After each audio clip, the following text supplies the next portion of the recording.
How's it going, everyone? Welcome back to the Sootopolis City Draft League. We are in top four of the Draft League, and we are going to be watching our third match coming up here. And I'm joined by Pokert. Pokert, how you doing? Good, how are you? Doing well, doing well. Very excited to see these next upcoming games. We are going to be featuring a match between the Sunsteel Strikers, my own team, and the Howley Heat. And yeah, so far the Sunsteel Strikers are up 3-2. They're looking to get the two more wins to seal up the week, but the Howley Heat are looking for quite a comeback here. Yes, the Heat still have a chance if they win both of their games here. We got two players in Duckpond and Roversombra that have been playing a good amount of Spike Myth for this league, and both of them have pretty good results as well. So, Yeah, and just taking a look at some of their accomplishments, Duck Pond was the Players' Cup number one, top eight in the global finals, very impressive there, as well as the Player Cup number two EU top 12. And then they were the Bolzano Spanish top 16 finishing. So very impressive there. yeah, and on the other side, we have Roversombra, who has a Mount Silver winner for number 14 in Series 12, was a member of the Chocodiles for the PGL 3 in Series 12 as well, and currently has a 2-1 record in Spike Myth for this league. Yeah, definitely. And looking at the teams they decided to bring, Duck Pond bringing a very interesting sort of balanced team here. They have Latios, Zapdos, Nidoqueen, Entei, Suicune, and Amoonguss. So a very different Firewater Grass core than we're accustomed to seeing in this Spike Move format, as well as some really interesting pieces as well with the Latios, Zapdos, and Nidoqueen. Yeah, I think it'll be interesting to see how they match up here because Duck Pond has a couple answers for the Trick Room that can see on the other side with a Porygon 2 Amoonguss core for kind of going to slower mode. And Duck Pond does have a Nidoqueen and Amoonguss, kind of some slower, bulkier mons that can probably disrupt the Trick Room. Yeah, definitely. We'll have to see how Robert Sombra can overcome something like a Tailwind as well as the Duck Pond overcoming the Trick Room mode on Robert Sombras. And very interesting to see Entei is kind of popping up in popularity in recent weeks. So we'll have to see how either side decide to use their Enteis. Yeah, Entei is nice to see, just a very strong mon, can run a variety of different sets. Assault Vest with Snarl can disrupt with damage control, or just straight up like a Choice Band or some Focus Sash or Berry. But on the Wii, Yeah, we see definitely. Nibbit and Amoonguss over here on the other Summer Zone, and we see Zapdos and Amoonguss for Duckpond. Yeah, so both trainers deciding to go with their Kanto birds. One has the sort of Galar form in this case, and they are alongside their Amoonguss. So definitely, how do you think this lead's shaping out for both sides? I feel like it could be tough to KO the Amoonguss without going for something inaccurate like a Hurricane, so it'll be interesting to see if they get put to sleep, who gets put to sleep, and then they manage to do some switches to kind of play around the sleep. Yeah, definitely. And looking at duck ponds, then they don't have too many answers for sleep. So Robert Summer might just be able to go for something like a spore. We are going to see the Zapdos go for a blind hurricane. It's going to connect into the Amoonguss, and it looks like that's just a one-hit KO thanks to that choice specs that we saw on there. So really great start for Duck Pond, just not going to have to worry about sleep there. And the Moltres on Robert Sombras then just going to go ahead and go for an air slash. Maybe hoping to pick up the flinch, and it does. So neither side going to be falling asleep this turn, and Duck Pond with the early Pokemon advantage. Yeah, it's a very unfortunate flinch for Duckpond there, but he does manage to take out the Amoonguss, which is quite a thorn for him to get rid of later on. Rillaboom does come in for Roversombra, but now he got 50% on the Amoonguss, he can go for another Air Slash potentially and fake up his Zapdos, but Rillaboom doesn't really want to be in front of his Zapdos to begin with. Yeah, definitely. And Robert Sombra doesn't have too much to deal with the choice spec Zapdos, especially when it's landing those 70% hurricanes. And yeah, like you mentioned, the flinch was a bit unfortunate, but when you land a hurricane that inaccurate, I think you're willing to live with the flinch for sure. Yeah, and it is interesting information to see that Roversombra does have the Air Slash on Moltres, somewhat weaker move, but guaranteed, or more guaranteed to hit than Hurricane is for sure. Yeah, definitely. And I wonder if Robert Sombra will be able to sort of do the calcs and figure out if that Zapdos is choice specs, because I'd imagine Amoonguss is typically bulky enough to be able to live a Hurricane. But we are going to see the Entei switch in for the Amoonguss. A Fake Out's going to go into the Zapdos. Let's see if a static activates. No static here. And the Moltres on Robert Sombra's end just going to go ahead and get up a nasty plot. So threatening some offensive pressure here. Yeah, the Entei switch is good on Duckpond's end. Manages to threaten both Mons because the Moltres is slower than the Entei, and then Rillaboom doesn't really want to be facing either of these two mons on Duckpond's end.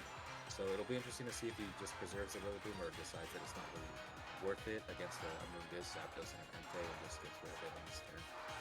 Yeah, definitely. It's not doing too much. It might have something like high horsepower for that Entei, but we're just going to see it go for a Grassy Glide into the Zapdos, doing a good chunk of damage actually, and it's going to get paralyzed in the process thanks to that static ability. But we are going to see the Entei follow up with a Sacred Fire into the Moltres, just trying to do as much damage as possible, bringing it just below or just above 50%, and the Hurricane's going to land again into the Rillaboom. So that's another one-hit KO for that Zapdos, showing the power of that choice specs and maybe revealing that Rillaboom's not indeed a Soul Vest, but the Moltres is going to go ahead and follow up with a Fire Wrap and a +2 that's going to easily take care of the Zapdos and do a pretty decent chunk to that Soul Vest Entei. Yeah, I am interested to see if the Rillaboom is a Soul Vest. I would imagine that choice specs still isn't quite enough to KO the Soul Vest Rillaboom, but I might be wrong on that. If Rillaboom could manage to go for a Protect or something later on, it might be useful for him. Yeah, definitely. We see Duckpond pondering here what they're going to bring in next, but yeah, Duckpond doesn't have what appears to be an immediate answer to this Moltres. I didn't see if it had anything like a Stone Edge that could just finish it off in time, but Amoonguss appears to be a really good decision here because you can redirect those Urshifu Rapid Strikes as well as threaten Sleep. But it looks like Duckpond does have the Stone Edge, so we'll have to see if they decide to go for that into the Moltres. Yeah, definitely. Yeah. If you manage to KO the Moltres here, it should be a really big KO for Duckpond, just leaving the Urshifu on its own. But it doesn't have the safety goggles here. Oh, and it does manage to miss the Stone Edge on the Moltres. Very unfortunate. Yeah, Stone Edge going to go ahead and miss. The Moltres is actually going to go before the Urshifu. Very interesting speed interaction there, and thanks to the Nasty Plot boost, going to take out the Entei, and surely this Surging Strikes follow-up is going to take out this Entei, leaving Duckpond with no Pokemon left. Or I think there was maybe. Oh, there's a Latios back. So yeah, it's gonna be tricky here for Duckpond to take out a Galarian Moltres with just a Latios. That Stone Edge miss really swung the game back in Roversombra's favor. Yeah, definitely looked like a really good position for Duckpond to begin with there, but unfortunately just the miss. Moltres managed to stick on the field. If he managed to get a Latios versus Urshifu endgame, I feel like he can win that, but against Moltres and Urshifu, it's definitely gonna be tough. Yeah, we'll have to see if that Soul Dew item was enough to boost this Draco Meteor enough to take out the Moltres. But yeah, I don't know how well Latios would take attacks from Urshifu. I don't know how many Surging Strikes it would take to finish it off. So we'll have to see if that's the case here. We are going to see the Moltres just go for a Protect. Very good read there on Roversombra's end. Just going to try and chip down with Surging Strikes potentially, and the Draco Meteor is going to go into the Protect. And we do see the Surging Strikes, so I don't know if it's probably not Choice Scarf, given that the Moltres sped it. It might be something like Focus Sash. And we actually see that does a pretty good chunk of damage into the Latios. Yeah, definitely. So one more Surging Strikes will take out the Latios here, so either Mon can go for an attack and just KO the Latios. Unfortunately, it looks like it's going to be very difficult for that Mon to come back from this position.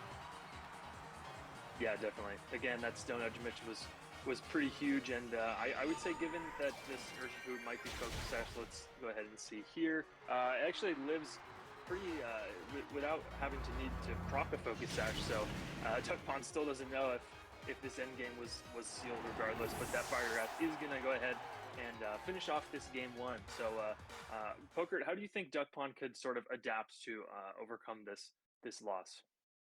It's a little difficult for them because I feel like they didn't manage to gain any information, even though they kind of had an unlucky Stone Edge miss there that probably would have sealed the game for their favor. But now that Roversombra managed to hide the item on the Urshifu, hide the item on the Moltres as well, there's a lot of guessing games going into the next game. Potentially, just going for the KO on Moltres earlier on instead of worrying about the Rillaboom that didn't really do too much damage into your team could be the way around it. Yeah, definitely. And it felt like a lot of things went in Duckpond's favor, actually, hitting two blind Hurricanes to knock out the pesky grass types on the other team, and they still were unable to deal with the Moltres. And yeah, and that ended up being their downfall. So we'll have to see if they're fortunate enough to hit those moves, maybe decide to go for something different. And yeah, let's just go ahead and get into game two. Yeah, definitely. There's a decent amount of RNG on both ends, feels like, with that flinch on turn one, and then also having the two Hurricanes hit. So see how Yeah, it and goes. it felt like Duckpond didn't exactly want to be locked into Hurricane at some point. They kind of wanted to go for an electric move into the Moltres. So Yeah, we'll have to see if they maybe lock into something a bit earlier here. Both sides are sort of going with the same idea again, two legendary birds with the Entei this time. So maybe Duckpond's going to prioritize getting rid of that Moltres early with the double up of something like a Stone Edge and an Electric move. But from Roversombra's end, they might want to make some kind of defensive switch to protect the Moltres from the Zapdos. Yeah, definitely. In this turn, you don't have anything that's taking super effective damage from Moltres, so Moltres actually does just go ahead and switch out to the Porygon 2 this turn. But Duckpond did manage to double the Entei on that. Moltres will probably go for some offensive here. Yeah, the opposing Entei is actually going to go for a Stone Edge into the Zapdos, going to do a ton of damage. No item reveal there, so nothing like a Life Orb. Thunderbolt's going to go off into the Entei. It actually takes it pretty decently and gets a paralysis, so very fortunate there from Duckpond. Another Stone Edge going to go into the Entei, and that's going to finish it off pretty easily. So again, Duckpond taking the early Pokemon advantage here. Yeah, it feels like a good KO to take turn 1. The Entei was a bit of a pain to deal with, but now the Porygon 2 came out with kind of a free switch, and now the Urshifu can manage to do a lot of damage into the Entei, probably take a KO. And Zapdos is very low as well, so it'll be interesting to see how they play around if Roversombra decides to go for a Trick Room, now that he's seen that Entei and Zapdos are kind of faster than the Mons that he has. Yeah, definitely. Like you mentioned, the Urshifu is definitely a slower variant, so we'll have to see if Duckpond maybe tries to double up that Porygon 2. I doubt they have the firepower to take it out with 2 hits, but looks like the Urshifu is just going to go for an Aqua Jet into the Zapdos, and it looks like it's going to be enough to pick it up, so going to get paralyzed in the process, but getting rid of that Zapdos, that's such an offensive threat from there, and deciding to leave that Entei alone, which is going to go for a Sacred Fire into the Urshifu, and unfortunately, because of the static, they're not going to get anything like a burn on that Urshifu, so you get a bit more speed control, but you lose out on that damage reduction, so we'll have to see how that plays out for the rest of the game. Yeah, just going for a not very effective Ice Beam into the Entei, not doing too much damage, but does take an important KO, and if they do set up Trick Room later on, you would assume they want to get rid of the Mungus first, but then the Urshifu is actually slower than pretty much anything that Duckpond can bring out now with the paralysis, and we've seen that it's already kind of a slow, potentially bulky variant as well. Yeah, definitely. And this is kind of an awkward position for Duckpond because I feel like if you go out into Latios, you're kind of just letting them set up Trick Room because you're probably still not putting on enough damage to KO that Porygon, and you're not really threatening it too much. But if you bring out the Amoonguss, you're not doing too much damage with just the Entei, and then you're sort of not forcing them to set up Trick Room, so it's a bit of a stalemate there as well. Yeah, definitely. The Amoonguss might be able to disrupt the Porygon enough where you can just chip it down, but you're kind of preying on sleep turns there because Entei is going to take a little while to take out the Porygon too, so... Exactly. So Duckpond actually opts to go for that Latios, and it looked like they were double targeting the Porygon, so maybe they trust in that Draco Meteor damage. Roversombra is going to go ahead and get that Urshifu out of there, does not want to take a side shot, and it's going to go into the Galarian Moltres, and I believe Duckpond has sort of read into this, going for the Draco Meteor. Porygon 2, we'll have to see how much damage this does with the Soul Dew. It does just below half, or just leaving it just above half. And the Entei is going to follow up with a Sacred Fire into the Porygon. Surely it will live this. Yep, lives with about 25%, no burn there. And we're going to see an Ice Beam go into the Latios. And wow, that must have been a download boosted Ice Beam because that did a ton of damage. Oh yeah. Unfortunately, the Latios is now at -2 stages of special attack, so not threatening too much damage now. But Porygon 2 is low enough where you can take it out with a second attack here. So. Yeah, definitely. And again, this Galarian Moltres is just not super threatened on Roversombra's end because, like you said, the Latios is super low, but maybe this Draco Meteor, even at -2, will be able to pick off this Porygon and can follow up with something like the Stone Edge. The Draco Meteor is enough to pick up the KO on the Porygon, so that's one bulky threat out of the way for Duckpond, lowering that Latios to a -4 special attack now, and actually just a Sacred Fire following up into the Moltres, maybe anticipating that the Draco Meteor wouldn't be enough and just wanted to ensure the knockout there. But the Moltres is going to go ahead and follow up with a Nasty Plot, and thanks to the burn damage, it's going to go below half, and the Berserk ability is not going to be activated, but in fact, a Citrus Berry will be activated. Yeah, unfortunately, they didn't get to see that information in the first game. If you knew it was Citrus Berry, potentially you would get a little more chip on it so that you get KO with the Sacred Fire next turn. Now, Roversombra is in a somewhat awkward spot because Urshifu is threatened by the Psyshock still, Minus 4 stages, but it is going to do a little bit of damage, and then Entei doing a bunch of damage with Sacred Fire, but probably not enough to KO here. Yeah, definitely. And I think Duckpond's probably going to want to get that Latios out of there just so it can put on some more offensive pressure later with the special attack stages back to normal. But yeah, like you mentioned, it's kind of an awkward state here for Roversombra because they are still threatened by that Stone Edge from the Entei. And yeah, it's not sure whether the Entei will connect there or not. But the Urshifu is just going to go for an Aqua Jet into the Entei, and it's going to do a lot of damage. So even being paralyzed, it's going to go ahead and do a big chunk. And a Stone Edge actually misses the Moltres again. So that Moltres is going to be able to follow up into the Entei with an Air Slash and just knock it out. Yeah, it's a very unfortunate miss there. Kind of putting him in the same position again as the last game where Latios has to deal with both of these mons pretty much. Mungus can kind of redirect the move from the Urshifu, but we're going to have to probably take a Moltres Air Slash first, and that's going to do a lot of damage like we saw game 1.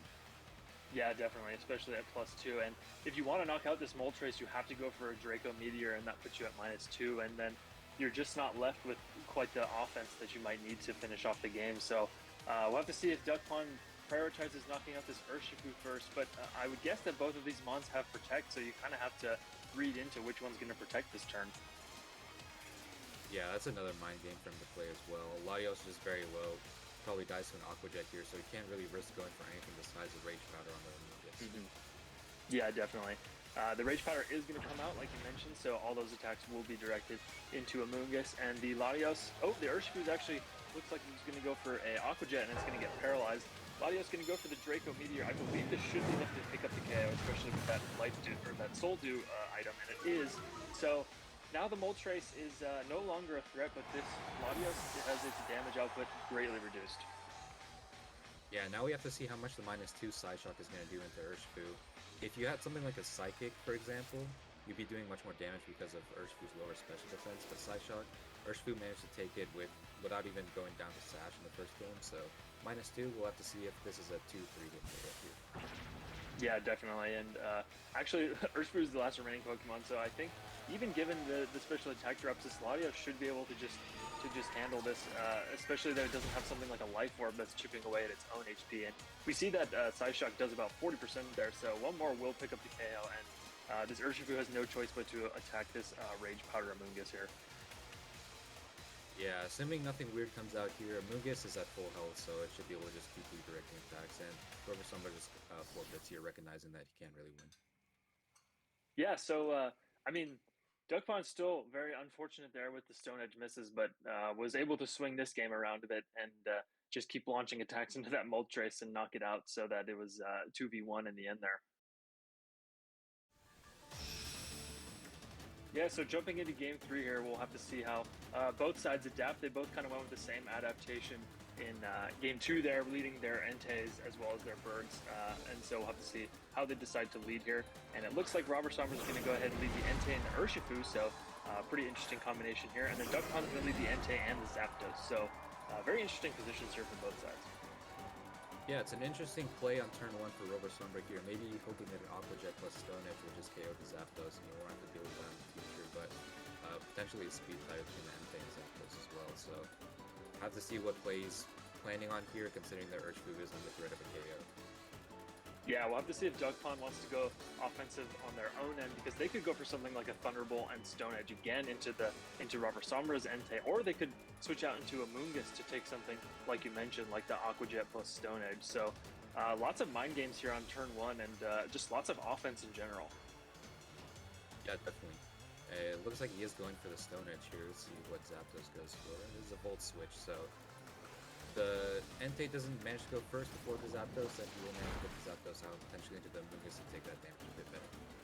Yep, and there's that Aqua Jet that you mentioned, and followed up by the Stone Edge, so maybe a potential speed tie there by the Entei and Zapdos, but it's lost by Duckpond, and that Zapdos is gone from play, and Entei is just going to follow up with the Stone Edge into Roversombra's Entei, and it's going to do just about 60%, so as opposed to games 1 and 2, Duckpond now at a disadvantage in terms of Pokemon. Yeah, definitely. Potentially the Entei could be Scarf. I don't believe we saw the item in the first 2 games either, so we'll have to see if it goes before the Latios here as well. Yeah, definitely. Yeah, pretty interesting here. I don't know if Duckpond wants to go for something like a Tailwind. We saw how much damage that Urshifu can do with simply a Surging Strikes, but I think Latios is in a good position here to just take a KO on that Entei or bring that Urshifu down to its potential stash that we haven't seen yet. Yeah, definitely. Interesting to see if Entei just stays in here. Could go for the Entei KO on the other Entei, but then you risk the Entei on the Roversombra side going for whatever type of damage it can go for on this turn as well. Potentially a Stone Edge into the Entei, for example. Definitely. Looks like Urshifu's going to go ahead and switch out here into Porygon 2, so Duckpond's going to have to focus that down if they want to get a KO there. Going to get that download boost into an attack boost this time, so not as much damage will be coming out from there. The E-Speed going into the Porygon 2, not doing too much, but the Stone Edge going to be followed up by Roversombra's Entei, and going to do a lot of damage. And I think you're right about that Choice Scarf, given that it's outspeeding this Latios. And the Latios going to follow up with a Psyshock, which actually does a good chunk into Porygon 2, so maybe putting it in range of something like a Draco Meteor. Yeah, definitely. It looks like Draco Meteor potentially just does enough, or is maybe in a range of like a roll, but we'll have to see if Entei goes for an E-Speed here actually, so just risking the other Entei just KOing it on this turn. Hopefully managing to KO the Porygon 2 in the process though. Yep, and this E-Speed is going to actually pick up a critical hit, so this Psyshock should be able to pick it up no problem, but Duckpond is going to lose their Entei in the process, so going down 2 Mons very early here, and Latios is going to go ahead and follow up with that Psyshock. Should be plenty to KO this Porygon 2, and it is, so Duckpond finally getting their first KO. But at a severe Pokemon disadvantage. Only left with the support Pokemon in Amoonguss and Latios, which is going to struggle taking out what I assume to be the Galarian Moltres in the back. Yeah, now at this point that you're down to your last 2 Mons, anytime you go for a Draco Meteor, Latios is going to be unfortunately stuck in with that -2 stages of special attack. Now the Rillaboom comes out, putting on some takeout pressure as well. Yeah, so I mean, this is pretty good for Duckpond, right? Because you don't have to deal with that Galarian Moltres anymore. Rillaboom doesn't have a super favorable matchup into your Latios and Amoonguss combination. We did see the Sludge Bomb on Amoonguss here, so you know, maybe Duckpond can make some plays here and sort of bring this game back. Yeah, there aren't fake out pressure this turn, but I believe we saw double protects on their Pokemon, so that shouldn't be too much of an issue. Yeah, now you do have some Spore pressure coming from the Amoonguss. Entei, assuming it's locked into the Stone Edge here, considering we saw it outspeed Latios, won't be able to take out the Amoonguss, so going for a Spore into that slot is pretty free. If it switches out, you can potentially catch the Amoonguss as well. Yeah, definitely. I don't believe the Moltres is here anymore because we already saw the Urshifu and Porygon 2, so yeah, like you mentioned, this Entei is locked in. You could go for something like a Spore, maybe even a Tailwind to sort of get that speed control. The Entei is going to switch out back into the Urshifu. We'll have to see if Duckpond maybe read into that and went for something like a Spore. The Rillaboom's just going to go for a Fake Out into the Latios, not going to allow it to get up anything like a Tailwind, and that Fake Out actually did a good amount of damage. And yeah, that Spore is going to go into the Urshifu, so yeah, pretty decent position here for Duckpond to make a comeback. Yeah, now Latios is fairly free to go for a bunch of damage into either one of the slots here, but Rillaboom, we've seen that is a pretty strong Pokemon, does a pretty good amount of damage to Latios. You'd assume Grassy Glide is also going to do some good shit as well, and you can't manage to Spore the Rillaboom on the other side because it's a grass type. Exactly, and Duckpond just going to protect their Latios from this Grassy Glide. Urshifu's going to take its first turn of sleep, and this Amoonguss is going to go for a Sludge Bomb into the Rillaboom. Picks up a good chunk of damage, and it's going to heal a bit back from the grassy terrain, but that might put it into range of something like a Psyshock plus a Sludge Bomb, so we'll have to see if Duckpond's willing to take a Grassy Glide from this Rillaboom. Yeah, also the Urshifu took its first turn of sleep here, so now it's any moment now it could wake up.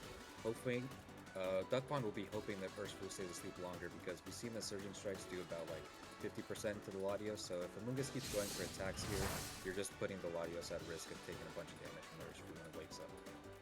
Yeah, definitely. The Grassy Glide going to go ahead and attack into the Latios, going to follow up with a Psyshock, and the Urshifu actually wakes up on this first turn, and it's going to go for a U-turn, so maybe confirming that it is something like a Choice Band instead of a Choice Scarf, and that's just going to knock out the Latios on Duckpond's end, so very unfortunate there, getting the one-turn sleep.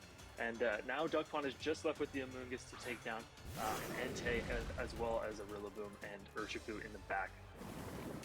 Yeah, it feels like on Duckpond's end, you do have to go for this type of play though, because without like going for sludge bombs, you're just risking Rillaboom staying alive, doing too much damage into your Latios. So Yeah, definitely understandable there. So it looks as though Roversombra does have this game in the bag as long as they land a fire type move like Sacred Fire. They might even have a Flare Blitz equipped on their Entei, given that it's Choice Scarf.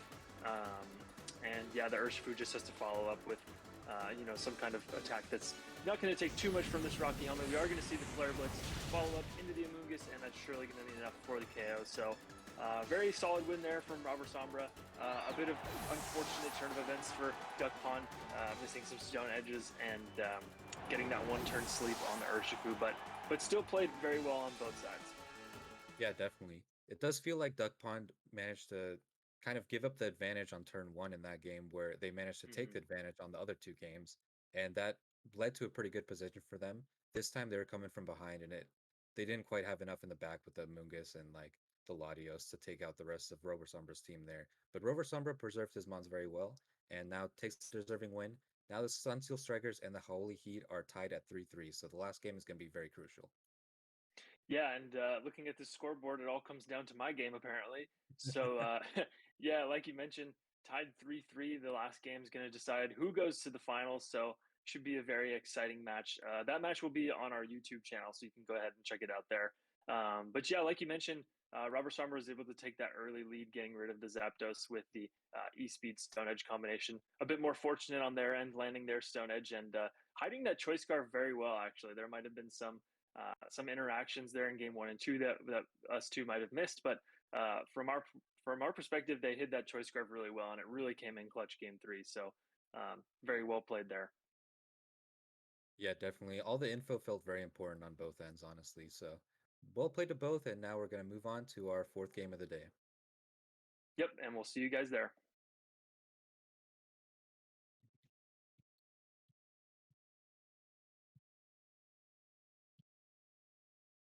Well, Series 13.